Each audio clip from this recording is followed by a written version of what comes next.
ঠিক সময় গাড়িতে উঠেও প্রায় 1 ঘন্টা পর গাড়ি থেকে নামতে হলো। এখন গন্তব্যে যে কি করে যায়, আশেপাশে তো কোনো গাড়িও দেখতে পারছি না। এখন রাত প্রায় 10টা। এত রাতে বাবার বন্ধুর বাড়িতে যাওয়াটা একেবারেই সহজ হবে না। এই শহরে থাকা অসহায় মানুষের আশ্রয়কেন্দ্রের নতুন ডাক্তার হিসেবে জয়েন করার জন্য সরকারিভাবে আমাকে এখানে পোস্টিং দেওয়া হয়েছে। সরকারিভাবে কোয়ার্টারে থাকার ব্যবস্থা করা হলেও বাবার অত্যন্ত কাছের বন্ধুর বাড়ি এই শহরে হওয়ায় আমাকে সেখানে প্রায় জোর করেই থাকার ব্যবস্থা করেছে। আমার বয়স যখন মাত্র 12 বছর, তখন একবার এই শহরে তার বাড়িতে এসেছিলাম। তবে তাতে আমার কোনো ফায়দা হবে বলে মনে হচ্ছে না। শহরটা পুরোটাই পাল্টে গেছে, আর বাস স্ট্যান্ডটা জায়গা পরিবর্তন করা হয়েছে।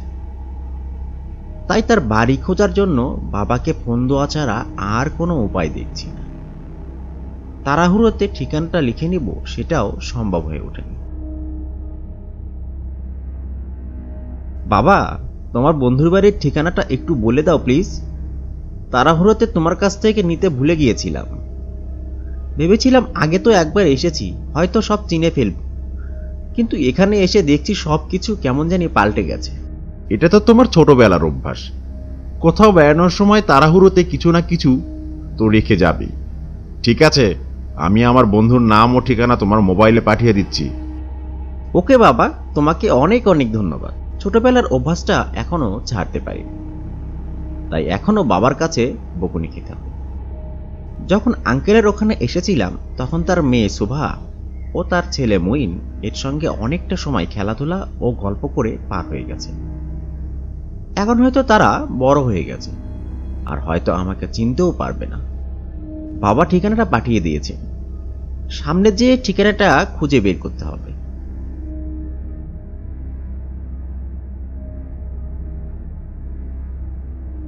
মনে হচ্ছিল ঠিকানাটা অনুযায়ী কিছুটা সামনে গেলেই বাড়িটা পেয়ে যাব।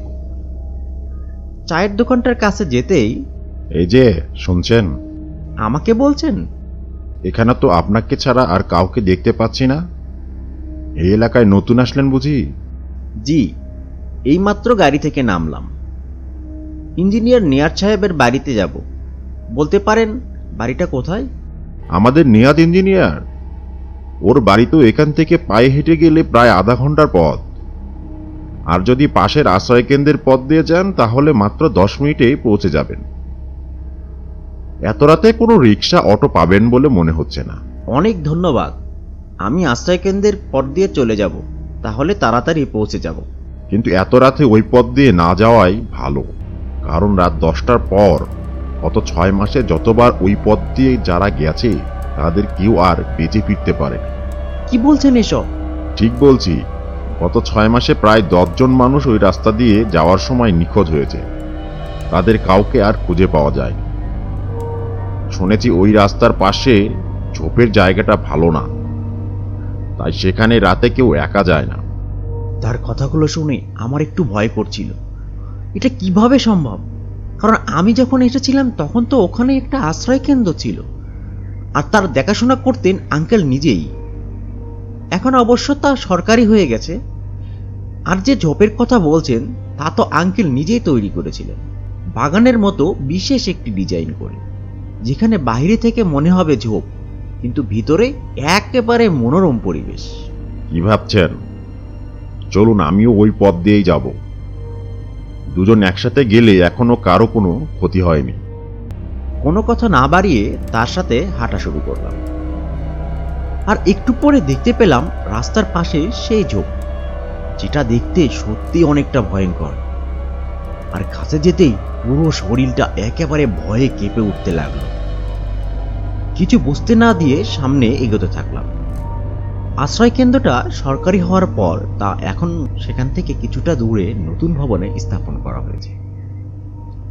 তাই হয়তো এই বাগানের আর কেউ যত্ন নেননি।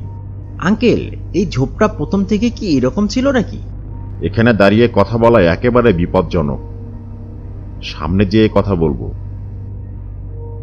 যখন মোড়টা পার হচ্ছিলাম দেখলাম কেউ একজন ঝোপের পাশে থেকে আমাদের দিকে লক্ষ্য রাখছিল। দেখে মনে হচ্ছিল কোনো মানুষ নয়। আমি তাকাতেই সে আড়ালে চলে গেল। আঙ্কেলকে কিছু বুঝতে না দিয়ে সামনের দিকে এগোতে থাকলাম।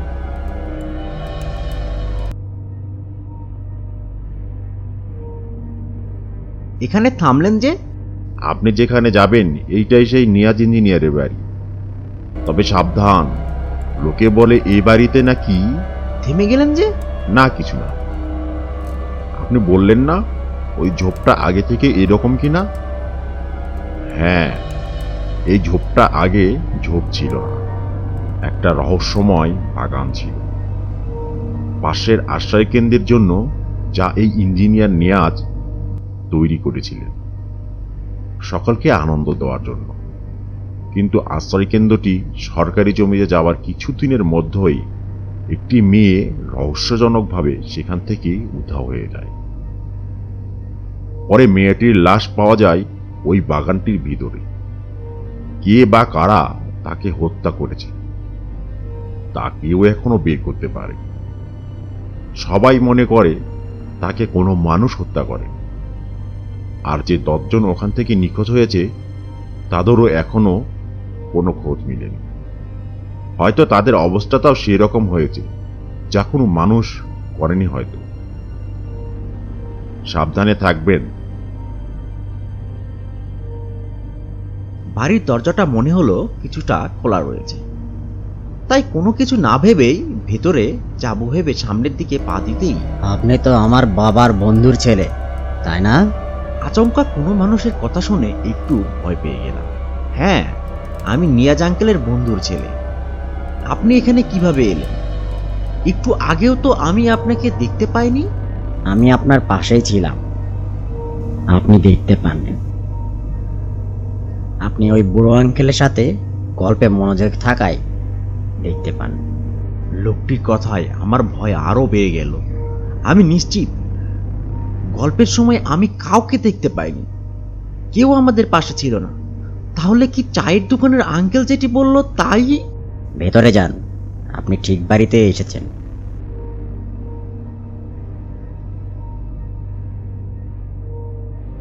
কথাগুলো শেষ হওয়া মাত্রই লোকটি সেই ঝোপের দিকে রাস্তায় চলে গেল।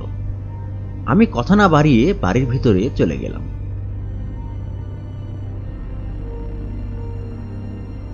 বাড়িতে কেউ আছেন?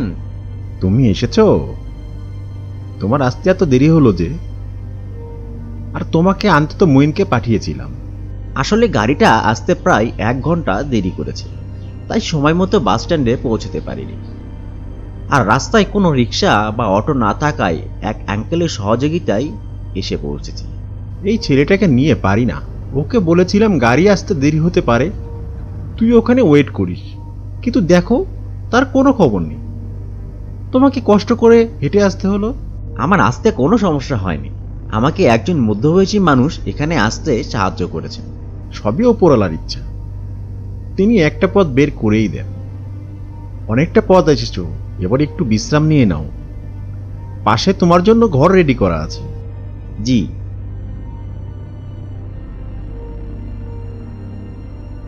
অনেকদিন পর এতটা পথ জার্নি করলাম, শরীরটা একেবারে আর কাজ করছে না। আচ্ছা, আমি মোড়ে পাশে যেটি দেখলাম তা কি আমার মনের ভুল? অনেকটা পথ এসেছি আর নতুন জায়গায়, তাই হয়তো এমন লাগছে।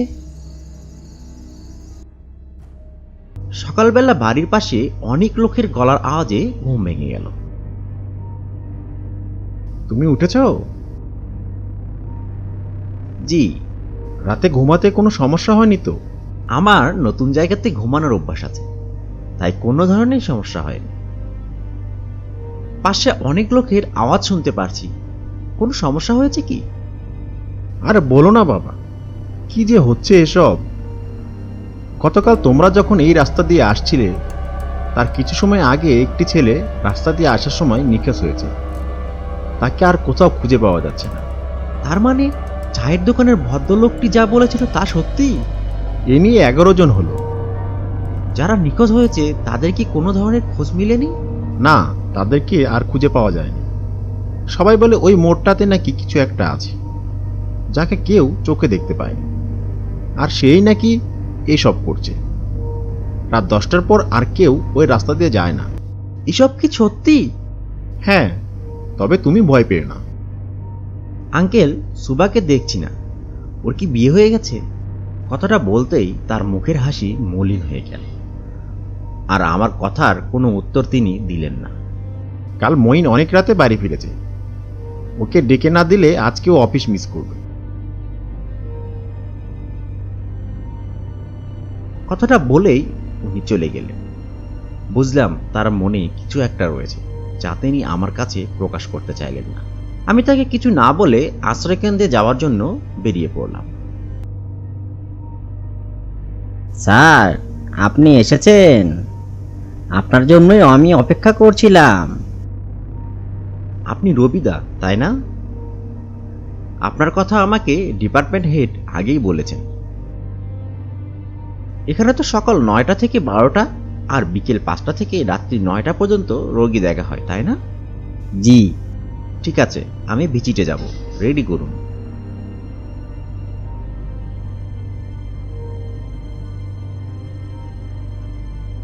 আজকে রোগীর অনেক চাপ থাকায় লাঞ্চ করতে করতে প্রায় 4:30 বেজে গেছে।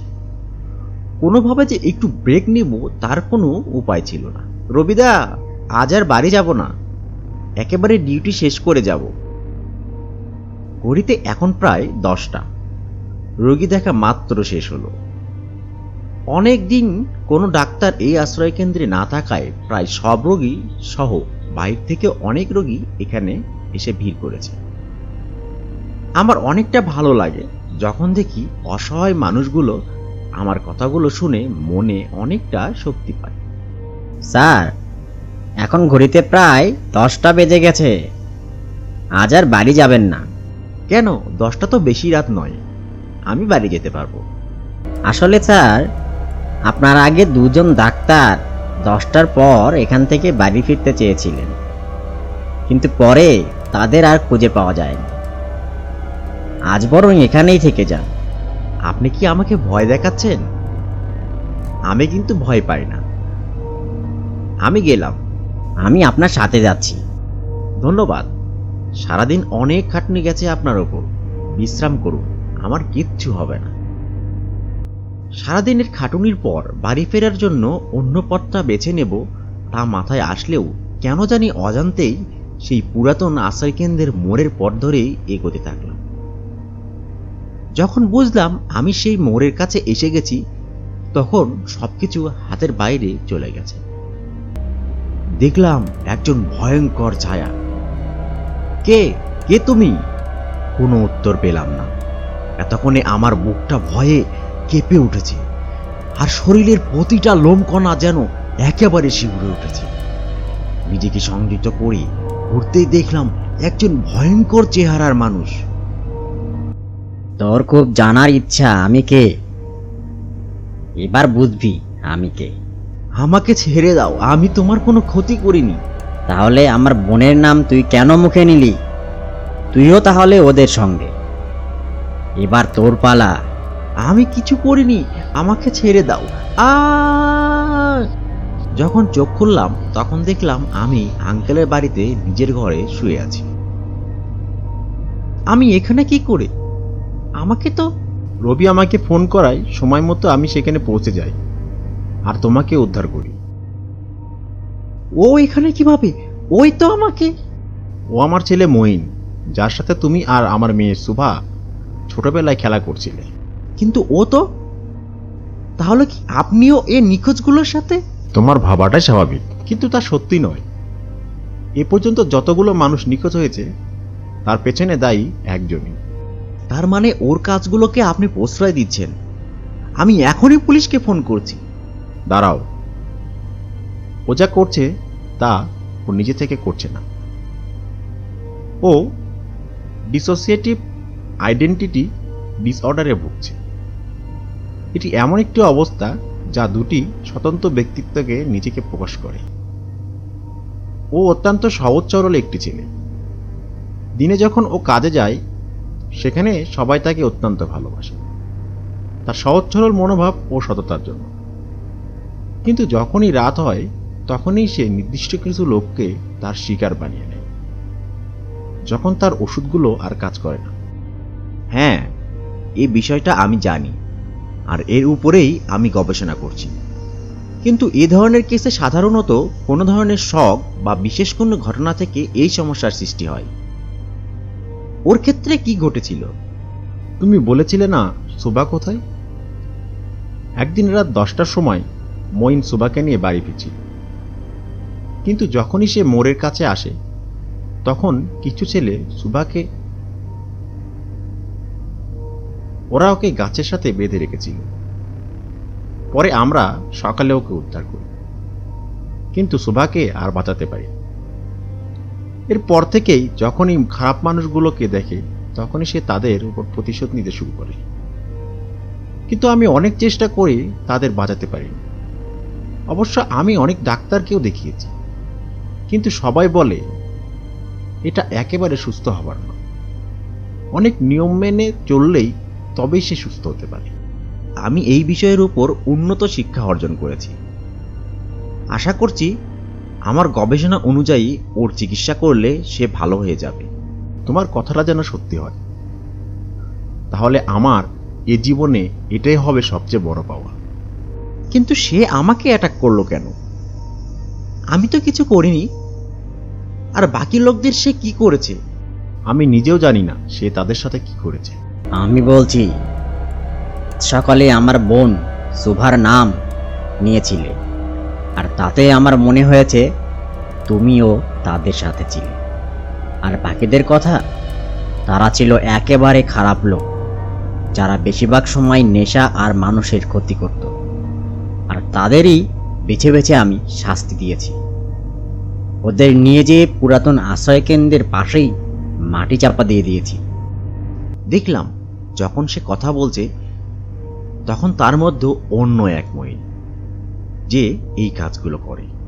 আমি তোমাকে স্বাভাবিক জীবনে ফেরাতে সাহায্য করব। অনেক কথা বলে তাকে শান্ত করার চেষ্টা করলাম, আর শান্ত হবার পর মঈন একেবারে আবেগে আপ্লুত হয়ে পড়ল। আমি স্বাভাবিক জীবনে ফিরে যেতে চাই, আর সব মানুষের মতো বাঁচতে চাই। তাকে বুঝিয়ে তার নিয়মিত চিকিৎসা দেবার চেষ্টা করলাম। কয়েক বছরের মধ্যেও সে সম্পূর্ণ সুস্থ হয়ে উঠল। মানুষের মনের ওপর যদি অতিরিক্ত প্রভাব ফেলে এমন কোনো কাজ হয়, তখন তার স্বাভাবিক কার্যক্ষমতা হারিয়ে ফেলে। একমাত্র সঠিক পরিচর্যার মাধ্যমে তাকে আবারও স্বাভাবিক জীবনে ফিরিয়ে আনা সম্ভব।